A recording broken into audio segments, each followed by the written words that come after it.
January 2015 was a time where a simple little game called Life is Strange released. I'm quite curious of what this game tries to be. When I researched some background, it turns out that the game is developed by the developers of Remember Me. No, not that one. Back in 2013. A very underrated game that is memorable at its combat mechanics and futuristic setting, but ultimately forgettable in the rest. I believe in second chances that Don't Not Entertainment can develop another game that understands the concept of show don't tell, and then Life is Strange pops up on my radar. Also, thanks to Cry, PewDiePie, and Jacksepticeye for making this game incredibly popular, and therefore something that cannot simply be forgotten. Okay, that's enough Remember Me puns.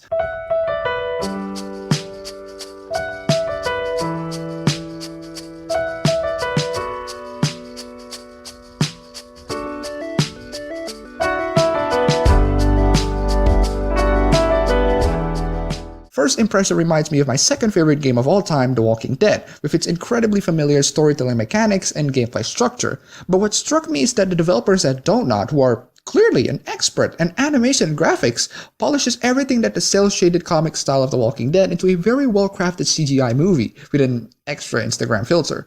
This creates a very pleasant visual experience that I'm very enjoying with Life is Strange. Well, minus all the unpleasantries that you get from Instagram. Speaking of Instagram, they might as well title this game Instagram the Video Game, because this game captures everything that Instagram's supposed to represent. Photography, quick filters, smartphones, and high school college hipsters. Our hipster in this case is Max Caulfield, who went inside the Blackwell Academy for photography lesson using her Polaroid camera, which somehow is able to generate Instagram filters on every single take, but the entire world is already smushed by it, so you know what, I can't really comment on it. Now, the world of Life is Strange is so considerably mixed up with Instagram filters so much that Max received a Final Destination-esque premonition about a huge storm terrorizing the city, thankfully making a whole lot more sense than the actual movie, and gains the ability to reverse time, presumably to change the filter because the last one sucked and she just wasted $5 for those filters already. The details of how she's able to reverse time is unexplained, but my Instagram theories still remain. It doesn't really matter anyway, and the game shrugs off about how absolutely not important it is. Instead, the game focuses on what she can do using those time travel powers, and the game uses time travel powers like a champ. This makes you able to correctly predict whatever your friends are gonna say in the dialogue menu, reverse decisions that you made wrong previously, and also literally teleport yourself. No, really, you walk into one place, and once you reverse time, you'll be staying in that exact same place on the previous time. But beyond all of that is the monkey paws cliched of that unforeseen consequences of absolute power, especially when changing something that is significant to our life. And that something is actually a someone. Meet Chloe Price, Max's partner in crime and also partner in time and also potentially love interest, who is her childhood friend that suffers from a troubled family and is glad to see her there. She's one of the few changes that Max's time travel power make, and their relationship is the main focus of the entire game.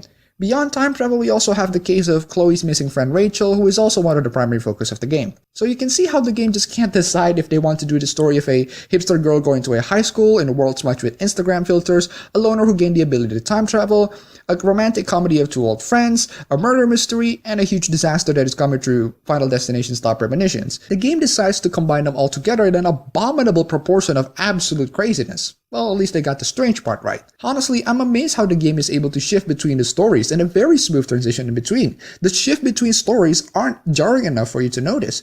I love how the game never shifts perspective, and it all takes on Max's perspective alone. This allows us to have more sympathy towards Max and her character development, which is a great character development that I found a fan art and posted it on Twitter of how amazing it is. The tool of her character progression is her ability to time travel, and the consequences of having those time travel abilities. This reminds me a lot to an anime I watched a few months ago called Steins, and it was really done as well as that. It was an excellent anime that deal with similar time travel themes, plus some really hard and ultimately more tragic character development. So, beautiful graphics, clear and focused storyline, great protagonist.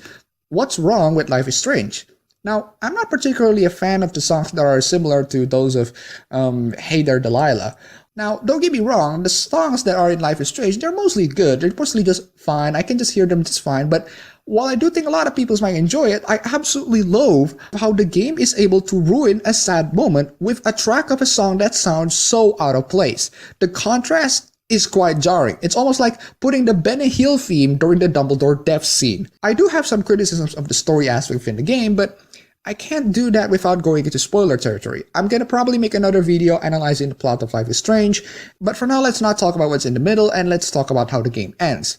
The game ends really well for me. However, there is some flaw within the ending system of the game, and I did like it a single bit. I have tons of criticism about the ending of Life is Strange, but I can't talk about it without going into spoiler territory. The spoiler-free version of my ending criticism is vague at best, and I can only sum up with this. Basically, one ending is the red pill, and one ending is the blue pill, and the blue pill ending is not as good as the red pill one. Choose the blue pill now, and you'll be leaving the game feeling empty. Choose the red pill, and you will feel tons and tons of different emotions, and is the only one consistent with the previous journey. Hey, at least it's one good ending and one bad ending, instead of 16 videos of showering Mountain Dew. In the end, Life is Strange is an excellent video game filled with great characters, great storyline, beautiful graphics, bisexual romance, and Instagram filters. If you're into that sort of thing, this game is for you. My final verdict for Life is Strange is 5 star out of 5. No halves, no buts, just a straight up 5. This is instantly a game of the year for me. Definitely looking forward to get this game to be having that title on its full release. That's all for the review today. I'm really hoping that I can do a plot analysis of Life is Strange Season 1 at another time of video in the future. But for now, I'm just gonna give you this review. So thank you all for watching. If you like this video, you can go ahead and click the subscribe button to get more videos from me. Thanks for watching.